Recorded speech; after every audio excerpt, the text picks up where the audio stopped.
Samantala, nakuna ng CCTV ang panloloob ng dalawang lalaki sa isang bahay sa Iloilo City. Inaasahang makakatulong ang video para mahuli ang mga nakatakas na salarin. Makibalita tayo kay Jennifer Muniesa ng GMA Iloilo. Kuha ito ng CCTV camera sa isang bahay sa Iloilo City bandang alas 3 ng madaling araw kanina. Dalawang lalaki ang lumapit sa steel gate ng bahay. Ilang sandali pa binuksan nila ang gate gamit ang dala nilang tools. Sinira ng dalawa ang lock ng gate. Nakalak din ang main door ng bahay kaya tila nataranta ang dalawa. Nagpabalik-balik pa sila para maghanap ng ipambubukas sa pinto.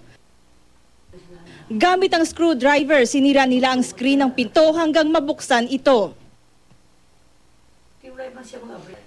Ilang sandali ring nanatili sa loob ang dalawa bago nagising ang mga kasambahay.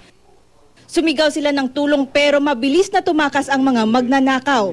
Tinangay nila ang 4 na mamahaling alak na may kabuuang halagang 25,000 piso. Tumangging magbigay ng pahayag sa harap ng kamera ang mga kasambahay at may-ari ng bahay. Bahala na raw umano ang pulisya na matuntun ang mga magnanakaw sa tulong ng CCTV footage. Jennifer Muniesa, Nagbabalita, Pilipinas.